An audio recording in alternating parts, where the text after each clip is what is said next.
A 6-year-old boy. That is who Meghan Markle allegedly decided to blame for her royal exit. A child who still believed in Father Christmas, who had just started learning to ride a bicycle, who had absolutely zero say in centuries of British succession law. And yet, according to multiple insider sources, this innocent little prince became a convenient scapegoat for a grown woman's grievances against an entire institution. Let that sink in for a moment, folks. We are not talking about Meghan pointing fingers at palace courtiers or the British press, or even the monarchy itself. We are talking about allegations that she specifically cited Prince George, a boy who was barely out of reception class, as part of her justification for walking away from royal life. The reports emerging from palace insiders paint a picture so disturbing, so utterly beyond the pale, that even the most cynical royal watchers are struggling to process it. Sources claim Meghan felt overshadowed by George's position in the line of succession. She allegedly viewed his prominence at royal events as a personal slight against her own children. One insider put it bluntly, saying she seemed to believe that George's mere existence as third in line somehow diminished Archie's worth. Allow me to translate that for you. A woman who married into one of the most famous families on earth allegedly resented a child for being born before her son. The audacity is absolutely staggering. Prince George did not choose to be third in line to the throne. He did not orchestrate the laws of succession that have governed Britain for centuries. He was simply a little boy doing what little boys do, attending family events, waving at crowds, occasionally looking bored during long ceremonies. But according to these explosive claims, Meghan allegedly saw something more sinister in his innocent presence. She reportedly viewed the attention he received as evidence of institutional bias against her family.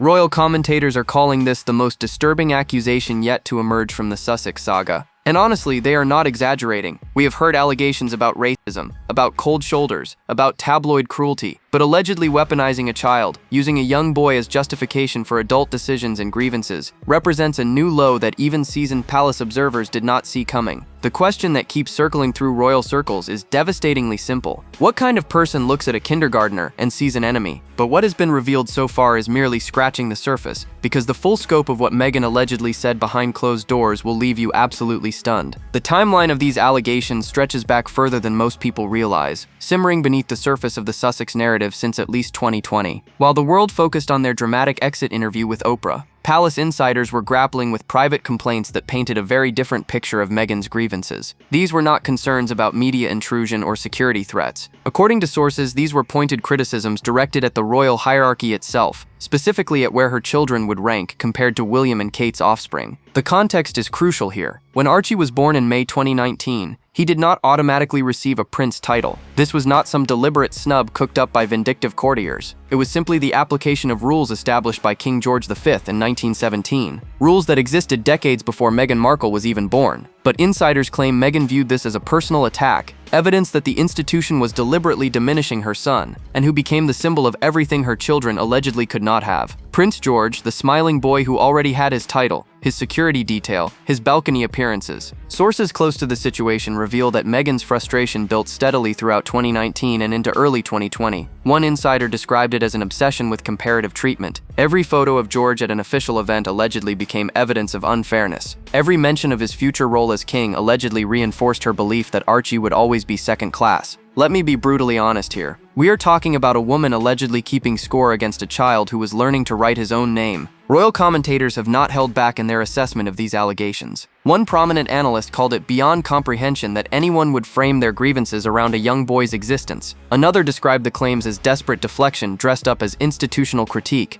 And they are absolutely right. There is a fundamental difference between criticizing an institution and allegedly blaming a child who happens to embody that institution's traditions. What makes these allegations even more disturbing is the calculated nature they suggest. According to insiders, Meghan did not simply express private frustration to her husband. She allegedly framed her concerns in ways that could later be used publicly, building a narrative of victimhood that included George as a central example of unfair treatment. One source claims she was always thinking about how things would play in an interview or a documentary. The children comparison was part of that strategy. The question burning through palace corridors now is whether this alleged strategy was always the plan. Did Meghan enter the royal family already prepared to find grievances, or did genuine frustrations curdle into something darker over time? Whatever the answer, one thing is becoming increasingly clear. The innocent face of a little boy allegedly became a weapon in an adult woman's war against the institution he was born to lead. But the roots of this alleged hostility toward the Cambridge children stretch back even further, to an infamous incident involving a bridesmaid dress that would poison relationships for years to come. The bridesmaid dress fitting has become legendary in royal scandal lore, but new claims suggest it was not just about fabric and measurements. It was allegedly the first moment Meghan's tensions with the Cambridge children manifested in ways that would define her relationship with the Wales family forever. We all remember the basic story. Days before the wedding, Kate and Meghan clashed over whether Princess Charlotte's dress fit properly. Kate reportedly ended up in tears. Meghan later claimed the reverse happened, but insiders now suggest the real significance of that incident has been dramatically understated. According to sources who were present during wedding preparations, Meghan's frustration extended beyond Kate's concerns about the dress. She allegedly interpreted the entire situation as evidence that the Cambridge children were being prioritized over her own vision for her wedding day. One insider put it devastatingly. She seemed to view Charlotte and George as obstacles rather than family members. Let that sink in. A bride allegedly seeing her future niece and nephew as problems to be managed rather than children to be included. The fallout from that fitting allegedly planted seeds that would grow into far more serious accusations. Sources claim Meghan later referenced the incident repeatedly, framing it as proof that Kate weaponized the children's situation to undermine her. The logic, such as it was, went something like this. Kate made a fuss about Charlotte's dress, specifically to make Meghan look bad. The children were props in a campaign against the new bride. The whole thing was orchestrated to paint Meghan as difficult. Allow me to translate this alleged reasoning for you. Rather than accepting that a mother might genuinely worry about her daughter being uncomfortable, Meghan allegedly constructed a narrative in which small children were conscripted into palace conspiracies. Charlotte was 3 years old at the time, George was 4. The idea that toddlers could be deployed as weapons in royal warfare would be laughable if the implications were not so disturbing. What insiders find particularly telling is how the bridesmaid incident allegedly became a template for future grievances. Every subsequent interaction with the Cambridge children was allegedly filtered through this lens of suspicion.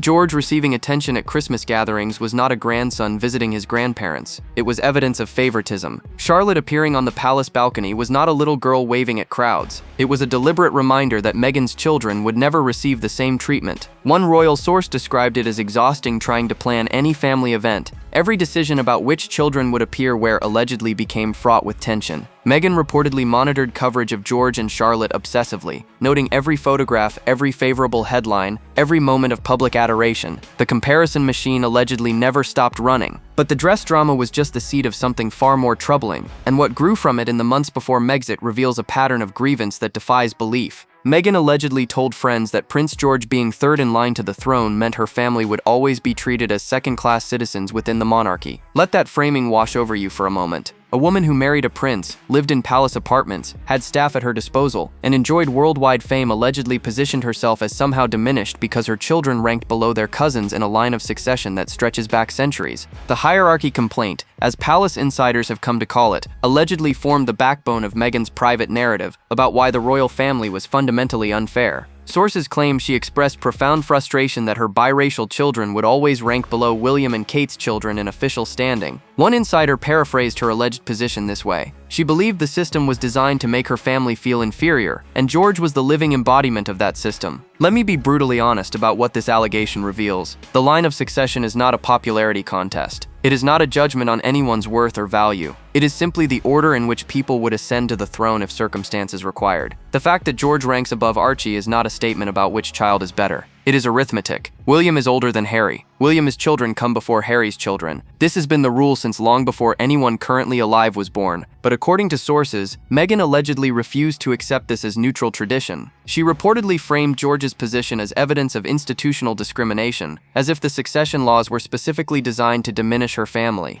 One insider described her alleged reasoning as breathtaking in its self-centeredness. She apparently could not separate the institution from her own ego. Everything became personal, even rules that existed centuries before she was born. What makes these allegations particularly explosive is the suggestion that Meghan was not just venting privately. Sources claim she was allegedly building a narrative that could be deployed publicly when the time was right. The hierarchy complaint was reportedly being shaped into talking points, into arguments that could be presented in future interviews or documentary projects. George's position was not just a private grievance, it was allegedly being weaponized for public consumption. The palace allegedly became aware of this narrative building and grew increasingly alarmed. One insider described the reaction as horrified. Staff members could not believe that anyone would construct a victim narrative around where children fell in the line of succession, but by then the grievance machine was allegedly running at full speed, and George had become its primary symbol. But when Meghan allegedly made specific comments about George's behavior and treatment, even seasoned palace staff were left absolutely stunned by what they heard.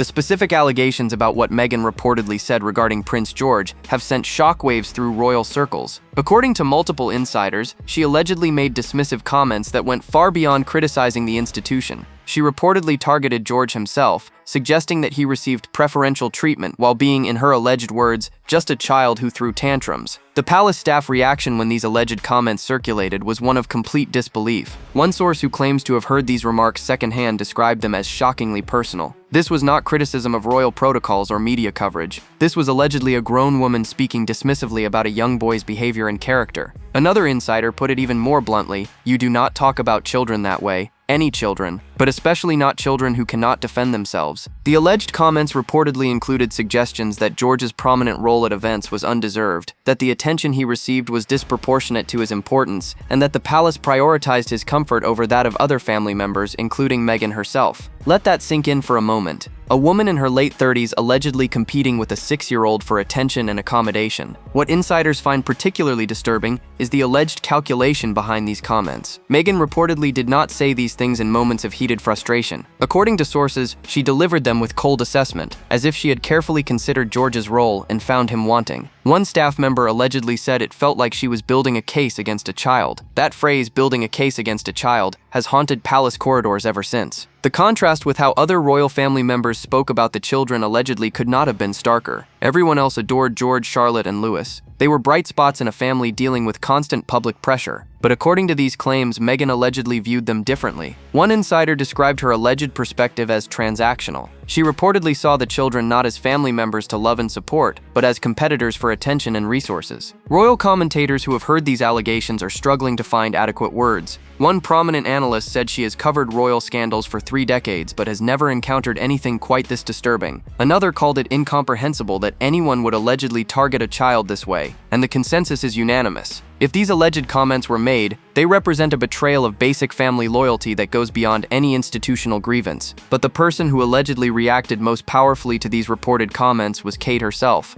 and what happened next would fracture the family beyond any hope of repair. When Kate reportedly learned what Meghan had allegedly said about her son, the future queen went into what insiders describe as full mama bear mode. And honestly, who could blame her? Any mother hearing that a family member had allegedly made dismissive, cutting remarks about her child would react with protective fury. But for Kate, this allegedly crossed a line so fundamental that it could never be uncrossed. Sources close to the Princess of Wales describe her reaction as cold, absolute, and final. There was reportedly no dramatic confrontation, no screaming matches in palace corridors. Instead, Kate allegedly went completely silent on the Sussex relationship. One insider put it this way: "She was done. Not angry, not hurt, just done." The alleged comments about George represented a point of no return. William's reaction allegedly mirrored his wife's, but with an added layer of betrayal. These were not just children being discussed. This was his son, his heir, his little boy who called him Papa and still believed the world was basically good. According to sources, William found the alleged comments about George unforgivable on a personal level that transcended any institutional dispute. One insider claimed he told senior family members that he would never trust Meghan again. Never is apparently a word William does not use lightly. The rift between the brothers, already strained by various tensions, allegedly became an unbridgeable chasm once the George allegations emerged. Harry reportedly attempted to defend Meghan's comments as being taken out of context or misunderstood, but according to sources, William was not interested in explanations. His response was allegedly devastating in its simplicity. "You let her talk about my children that way." What makes Kate's reaction particularly significant is that she rarely responds to personal attacks. She has endured years of tabloid scrutiny, rumor campaigns, and social media criticism with remarkable composure, but alleged attacks on her children apparently activated something primal and immovable. One palace source described it as watching someone build a wall brick by brick. Every interaction with the Sussexes after that point was allegedly filtered through protective instinct. The brothers who once stood shoulder to shoulder at their mother's funeral,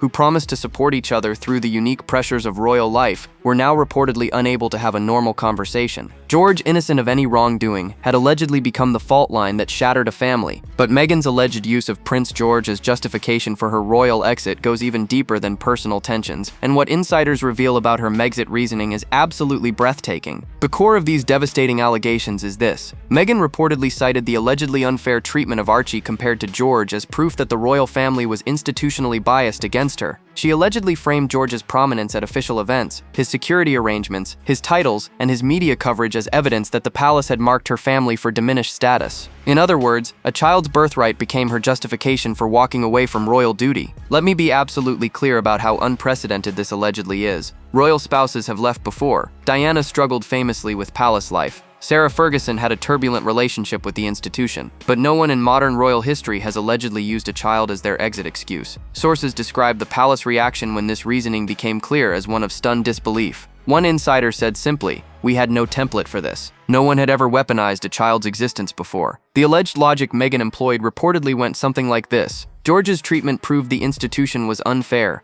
Unfair treatment meant Archie would never thrive. Therefore, leaving was the only option to protect her family. Each step in this reasoning allegedly pointed back to George, not palace protocols, not media coverage, not cultural adjustment difficulties. A 6-year-old boy. Insiders call this alleged reasoning breathtaking in its audacity. They point out that George had no more control over his position than Archie did over his. Both boys were born into circumstances they did not choose. But according to these claims, Meghan allegedly transformed one child's privilege into evidence of another child's persecution. The mental gymnastics required for this reasoning allegedly left senior royals speechless. What particularly disturbed palace staff was the alleged suggestion that this narrative was carefully constructed rather than emotionally spontaneous. Sources claim Meghan's complaints about George followed patterns, hitting the same points repeatedly in conversations with different people. One insider described it as watching talking points being tested. She was allegedly building a case for public consumption, and George was allegedly the central exhibit. Royal analysts who have examined these allegations see them as part of a broader pattern. Meghan allegedly excels at positioning herself as a victim, while deploying offensive strategies against those who cannot fight back. Who is less able to defend themselves than a child? George could not give interviews. He could not issue statements. He could not explain that he had done absolutely nothing wrong. He was the perfect target for someone allegedly looking to justify their choices without facing meaningful pushback. But the palace's internal response to these allegations reveals just how seriously the family took the threat to George, and what they did about it has never been publicly revealed.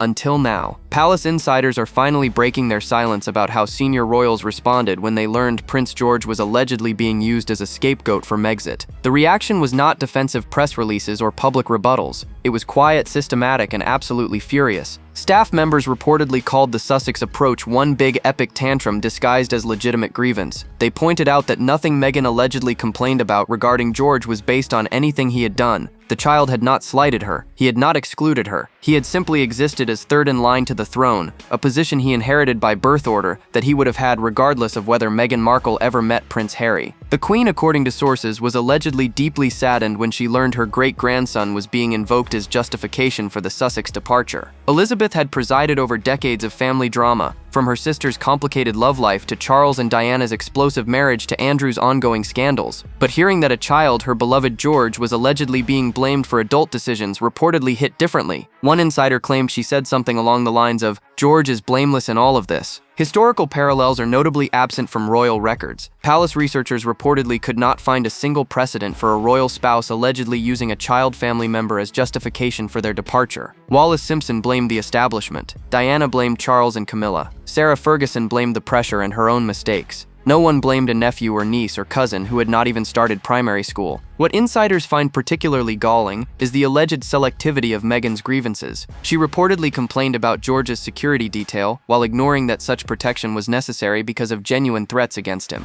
She allegedly resented his titles while overlooking that the rules predated her by a century. She reportedly saw favoritism in his event appearances while dismissing that he was the future king and therefore had different responsibilities. The palace allegedly implemented new protocols specifically designed to shield George, Charlotte, and Louis from Sussex narratives. Staff were reportedly instructed not to discuss the children with anyone connected to the Montecito household. Media strategies were adjusted to minimize any opportunity for comparison stories. The children were allegedly placed behind an invisible wall designed to protect them from being drawn into adult conflicts. One senior aide allegedly summed up the palace's position with devastating clarity. Those children are not chess pieces. They are not political footballs. They are not content for documentaries. They are children, and they deserve to be left out of whatever grievances their aunt might have. But the walls the palace built were not enough to contain the public backlash once these allegations leaked. And what happened next proved even more damaging to the Sussex brand than anyone anticipated. Social media erupted when these allegations began circulating in royal watching communities. The trending sentiment captured the collective disgust perfectly. Blaming a child is a new low, and for once the usually divided world of royal commentary found itself in rare agreement. Whatever grievances Meghan might legitimately have about the institution, allegedly targeting an innocent boy crossed a line that even her defenders struggled to justify.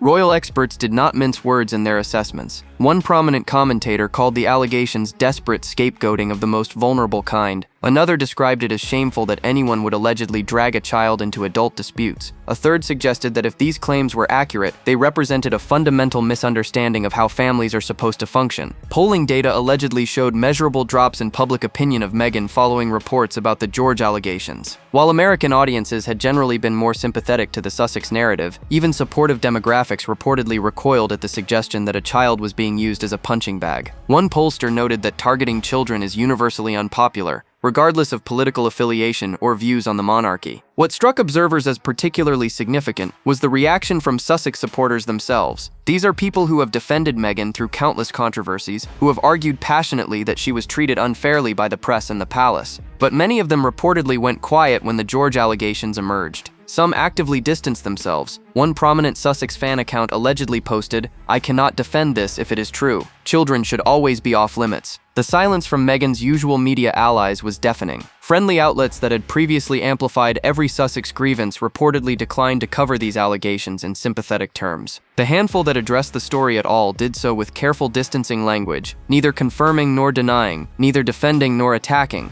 It was as if even her most committed supporters recognized that this was territory no responsible commentator wanted to enter. Critics who had long argued that the Sussex strategy was fundamentally about destroying the royal family found grim vindication in these allegations. If Meghan was willing to allegedly target a child, they argued, nothing was off limits. The narrative was not about escaping media cruelty or finding freedom. It was allegedly about tearing down anything and anyone who represented what she could not have or control. But the fallout from these allegations extended far beyond public opinion and into the professional world where the Sussexes were trying to build their post-royal empire. Industry insiders suggest these allegations have made Hollywood executives increasingly nervous about the Sussex brand. The entertainment business tolerates a lot of controversy. Stars have survived scandals involving drugs, affairs, financial improprieties, and worse. But allegedly targeting children occupies a different category entirely. It is the kind of association that makes advertisers panic and sponsors disappear. Sources within Netflix, which has committed substantial resources to Sussex content, reportedly expressed concern about how these allegations might affect viewership and brand perception. One industry insider claimed that executives were asking uncomfortable questions about what other controversial material might be coming. The documentary had already pushed boundaries with its criticism of the royal family, but allegations about George raised questions about where future projects might go. The Spotify departure, which has been discussed extensively in other contexts, allegedly took on new significance in light of these allegations. Word on the street is that Sussex content had become toxic in ways that transcended the usual celebrity drama. A podcast that struggled to deliver episodes was one thing. A production partnership potentially associated with alleged child targeting was allegedly something else entirely. Meghan's upcoming projects are reportedly being carefully scrutinized for any content that might touch on royal children. Legal teams are allegedly advising extreme caution. Anything mentioning George, Charlotte, or Louis would face massive scrutiny and potential litigation. The days of freely critiquing the royal family are allegedly over, replaced by layers of legal review and concern about defamation claims. What industry analysts find particularly damaging is the pattern these allegations allegedly establish. If Meghan was willing to use a child as Meghan justification, what might she say in a memoir? What might appear in future interviews? The unpredictability allegedly makes her a liability. Executives reportedly prefer controversy they can anticipate and manage. The Sussex brand allegedly offers neither predictability nor manageability. One Hollywood insider allegedly summed up the situation with brutal efficiency. She has made herself radioactive, not because of the racism claims or the family drama. Those are manageable, but you cannot be associated with someone who allegedly goes after children. That is career poison that does not wash off. The question that remains is devastatingly simple. Has Meghan's alleged targeting of Prince George permanently destroyed any chance of reconciliation with the royal family? And what does the future hold for a woman who allegedly weaponized a child's existence? Here is what we know. Prince George will one day be King of England.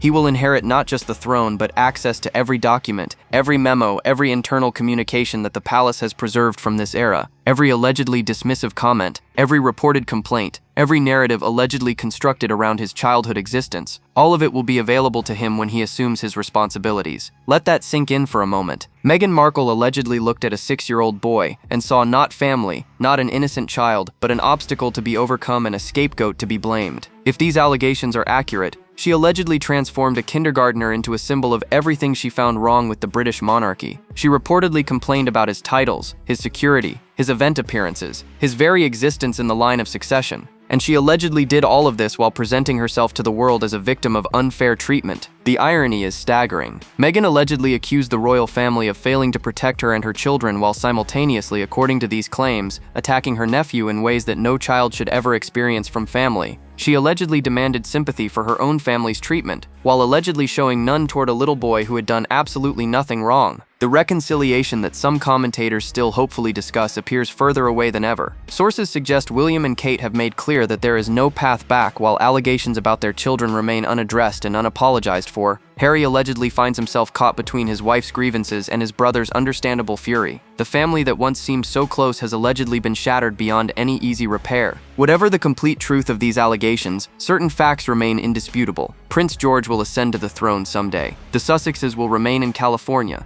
and the record of who said what about whom during these tumultuous years will persist long after the current controversies fade from headlines. Do you think blaming a child is forgivable? Do you believe these allegations will follow Meghan for the rest of her public life? Drop your thoughts below. Like, subscribe, and stay tuned. The next video is waiting, and you will not believe what is coming next.